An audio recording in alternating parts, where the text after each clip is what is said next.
A $30K U.S. bomb just deleted Iran's drone carrier. The keel snapped instantly. 50 drones vaporized. Total destruction. January 19th, 2026, 6:12 a.m., the Strait of Hormuz. The sun does not rise here. It bleeds through a layer of suspended dust and humidity, turning the horizon into a bruised purple line. The air tastes of salt and unrefined sulfur.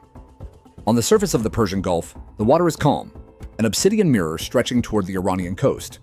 But the silence is a lie. Floating at the center of this stillness is a leviathan, the IRIS Shahid Mahdavi. To the untrained eye, looking through a pair of commercial binoculars from the deck of a passing tanker, she looks like exactly what she used to be: a Panamax-class container ship. 240 meters of rusted steel, a massive blocky superstructure aft, and a flat, empty deck. A merchant vessel, harmless, a ghost of global trade. But look closer, zoom in. The deck is not empty. It has been scrubbed, painted, and militarized. There are no shipping containers filled with electronics or textiles. Instead, lined up in neat, terrifying rows like jagged teeth, are launch racks, 50 of them. And resting on those racks are 50 triangular shadows. The Shahid 136, the moped of death. The crew of the Mahdavi is awake. They move with the casual arrogance of men who believe they are untouchable. A technician in blue coveralls wipes grease from the piston engine of drone number 42. He laughs at a joke from his superior. He lights a cigarette. The flame flickers in the stagnant air. He exhales, the smoke drifting over the explosive warhead just inches from his hand. He checks his watch. He believes this is just another Tuesday in the new Persian Empire. He is wrong. He has exactly 11 minutes to live. This is not just a ship. It is a floating chokehold. To understand why this rusted hull matters, you have to look at the map. The Strait of Hormuz, the jugular vein of the industrialized world. 21 million barrels of oil pass through this 21-mile wide gap every single day. If you close this strait, the lights go out in Tokyo. The heaters stop working in Berlin. The gas prices in Chicago triple before the news cycle even finishes. For decades, the equation of power here was simple. The United States Navy brings a supercarrier, 100,000 tons of nuclear-powered diplomacy, and the smaller nations back down. A carrier is a floating city. It projects order. It is the ultimate status symbol of a superpower. But the Shahid Mahdavi represents a new kind of math, asymmetric math. The Iranians realize they cannot build a Gerald R. Ford.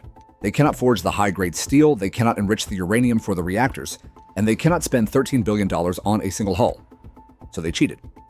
They took a scrap metal container ship, welded some flight decks on it, and packed it with cheap suicide drones. Total cost? Maybe $20 million. The price of a single high-end yacht. But the threat it projects is worth billions. This isn't a warship designed to fight other warships. It is a terror weapon. Its mission is to flood the air defense radars of the American fleet with too many targets to handle. A swarm. A hive. If they launch all 50 drones at once, the Aegis radars on a U.S. destroyer might track 49 of them.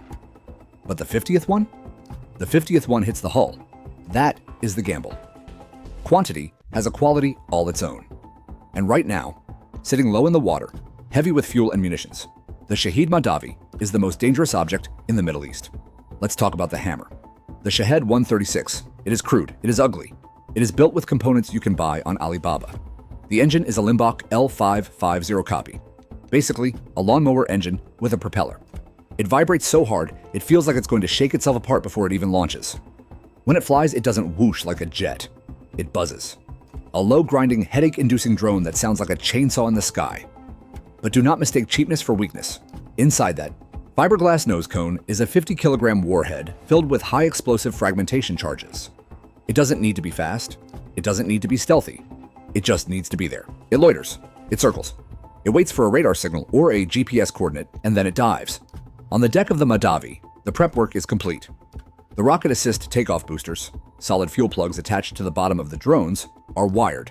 These boosters are violent. They provide the initial kick to get the heavy drone off the rail and into the air before the lawnmower engine takes over. The fuel tanks are topped off. Gasoline, highly volatile. Not the stable JP5 jet fuel used by the Americans, which requires a high temperature to ignite. No, this is standard volatile gasoline. The Mahdavi is essentially carrying thousands of gallons of accelerant on her open deck, right next to the explosives. The Iranian commanders see this as a mobile airbase, a way to project power far into the Indian Ocean. They see a strategic asset. However, 30,000 feet above them, looking down through the electro-optical sensors of a targeting pod, the United States Air Force sees something else entirely. They don't see a base. They don't see a threat. They see a floating powder keg waiting for a match. Enter the Eagle. High in the stratosphere, cruising at Mach 0.9, are two shapes that defy the rusted aesthetic of the ocean below. The F-15EX Eagle II. The missile truck. This is not the sleek, subtle geometry of the F-35. The Eagle is a predator from a different era. Evolved. It is big. It is loud. It has the radar cross-section of a barn door, and it does not care. It doesn't hide in the shadows. It owns the sky. The pilots are calm. Their heart rates are resting. The oxygen flows rhythmically through their masks. On their panoramic cockpit displays, the world is fused into a single, clean picture. The God's Eye view, the APG-82 AESA radar is looking down, slicing through the humidity, ignoring the clutter of the waves, and painting a crisp, synthetic aperture image of the Shahid Mahdavi. They can see the individual drones on the deck. They can identify the bridge. They can verify the target is military. Viper 1-1, good track on the HVI. Target designated. The voice is flat, professional. There is no adrenaline, only procedure. Under the wing of the lead Eagle, hanging heavy on the hardpoint, is the answer to the Iranian question. It looks like a standard bomb. Olive drab, bulbous nose, tail fins. It looks like the same dumb iron bomb that fell on Vietnam, on Iraq, on Afghanistan. But it isn't. This is the GBU-31 JDAM, 2,000 pounds of tritonal high explosive. But the secret isn't in the explosive. It's in the tail kit and the nose plug. This specific weapon has been modified with a new architecture. The Air Force calls it the Quicksink maritime strike configuration. The pilot flips a switch. Master arm. On. The weapon bay doors. Don't open. The Eagle carries its claws out in the open. The computer talks to the bomb. It downloads the GPS coordinates. It updates the inertial navigation system. It spins up the thermal seeker in the nose. Viper 1-1. Weapon away. The clamps release. Gravity takes over. The 2,000-pound weapon falls away from the wing, momentarily suspended in the slipstream before the tail fins snap out. It doesn't ignite a motor. It doesn't scream. It glides. It creates a silent, parabolic arc of death, trading altitude for kinetic energy. The pilot banks away. He doesn't need to watch. The math has already been done. Let's freeze time here. We need to understand the physics of what is about to happen, because it represents a revolution in naval warfare. For 100 years, the only reliable way to sink a large ship was the heavyweight torpedo. The Mark 48 AD cap. It is a masterpiece of engineering. It swims at 50 knots, it uses sonar to find the keel, and it detonates beneath the ship. The explosion creates a gas bubble that lifts the ship out of the water and then drops it, snapping the spine of the vessel. It is brutally effective. But a Mark 48 torpedo costs $1 million. It requires a nuclear submarine to launch it. It is a slow, expensive, logistical nightmare. The United States Air Force looked at this problem and asked a simple question. What if we could do the same thing from the air for the price of a mid-sized sedan? Enter Quicksink. The GBU-31 JDAM costs approximately $30,000. You can buy 160 of them for the price of one torpedo. But dropping a gravity bomb on a moving ship is hard. Ships turn. Ships accelerate. If you miss by 20 feet with a gravity bomb, you just make a big splash and angry fish. Quicksink changes the physics. It adds a seeker head to the front of the bomb, a radio frequency and infrared eye. As the bomb falls, it isn't just falling blind on GPS coordinates. It opens its eye. It looks at the ocean. It sees the thermal contrast of the steel ship against the cold water. It sees the radar return of the hull. The seeker algorithm computes the intercept vector. It calculates the ship's speed and heading. It actuates the tail fins, adjusting its trajectory in freefall. It is steering itself. But the real genius is the fuse. If the bomb hits the deck and explodes instantly, it will blow a hole in the superstructure. It will kill the crew. It will start a fire. But the ship will float. Ships are honeycombed with watertight compartments. They are designed to survive deck hits. Quicksink doesn't want to hurt the ship. It wants to execute it. The fuse is programmed with a millisecond delay. The bomb is designed to punch through the deck, smash through the mess hall, crash through the engine room, and punch through the bottom of the hull before it detonates. Or, in an even more violent profile, it hits the water right next to the hull and detonates slightly underneath it, mimicking the torpedo effect. The goal is the keel, the spine, the heavy steel beam that runs the length of the ship and holds the entire structure together against the weight of the ocean. If you break the keel, the ship ceases to be a ship. It becomes two heavy halves of sinking metal. The GBU-31 falling towards the Shahid Mahdavi is carrying 900 pounds of tritonal. Tritonal is 80% TNT and 20% aluminum powder. The aluminum extends the blast pulse. It creates a massive heaving pressure wave designed to shatter steel like glass. The bomb is currently traveling at Mach 0.8. It is silent.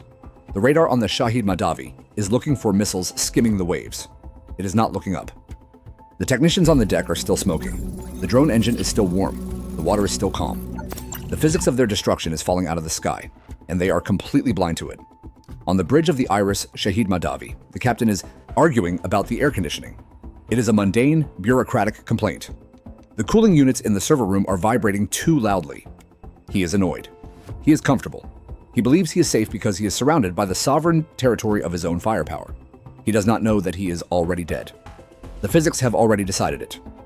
The math was solved 40 seconds ago when the clamps released on the F-15. There is no air raid siren. There is no frantic call from the radar room. The AN/SPY-1D radars on American destroyers are designed to shout, to bathe the world in electromagnetic radiation. But a falling bomb is just a cold rock. It has no emissions.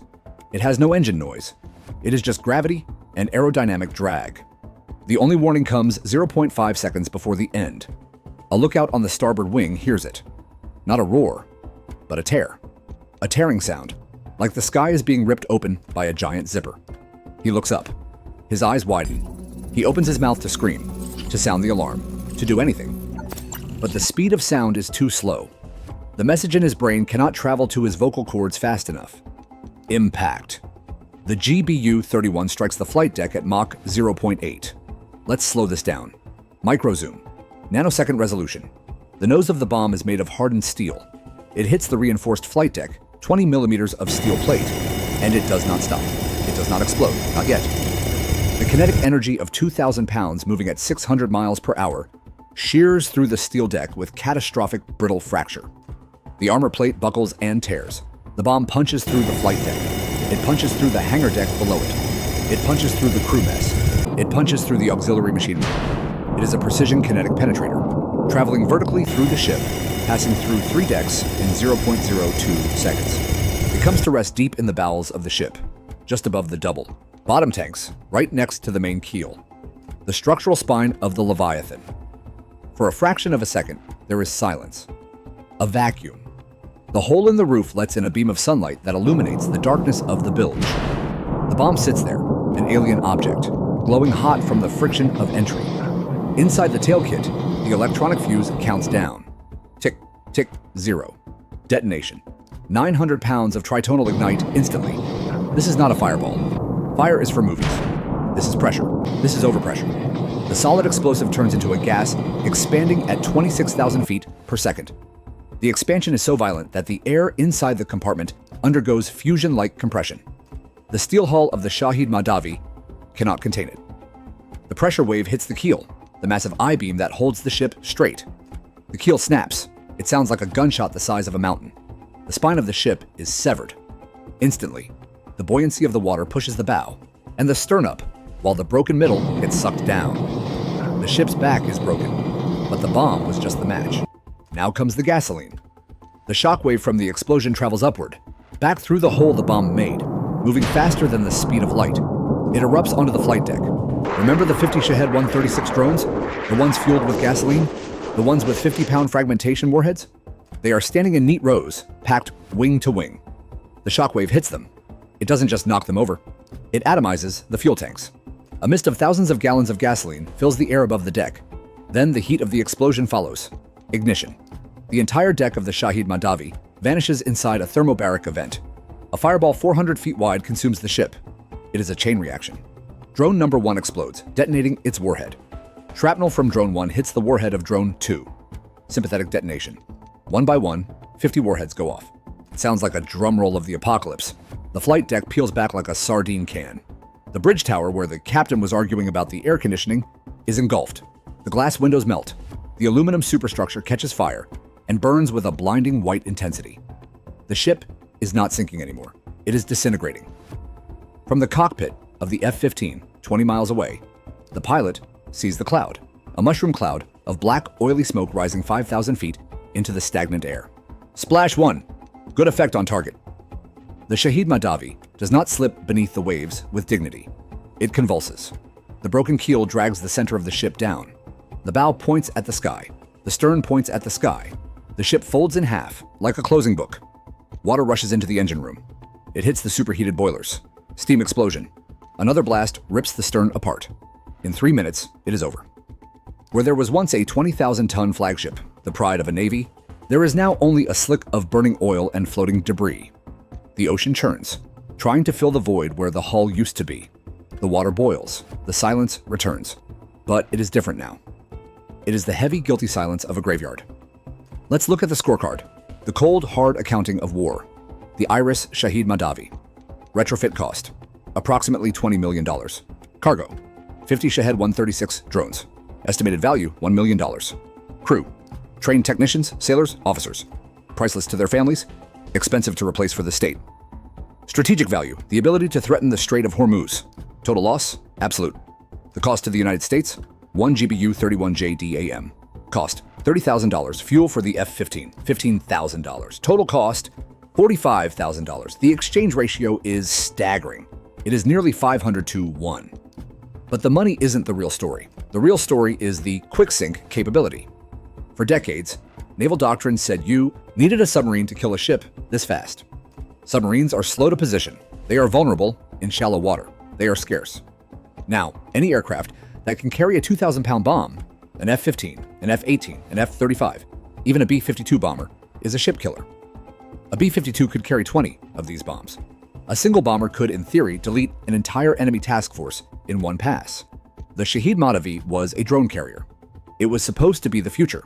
It was supposed to show that you don't need expensive supercarriers to win. You just need lots of cheap, buzzing drones. Physics disagreed. The lesson burned into the water of the Persian Gulf is simple. You cannot hide a 20,000-ton ship. If it floats, it can be seen. If it can be seen, it can be hit. And if it is hit by a weapon designed to break its back, it doesn't matter how many drones it has on deck. The moped of death is dangerous, yes, but the eagle is an apex predator. And when the predator decides to hunt, the swarm doesn't stand a chance. The Strait of Hormuz is open. The oil tankers continue to flow. The global economy breathes a sigh of relief, unaware of how close the chokehold came. But in the naval academies of the world, from Beijing to Tehran, the video of the Mahdavi breaking in half is being played on a loop. The generals are watching. The admirals are sweating. They are realizing that their big, slow surface ships are not floating fortresses. They are floating coffins. Fair winds, sailors. Remember, in modern war, speed is life, and armor is just weight that slows you down. The horizon is clear, for now. But the predator is always circling. Don't blink.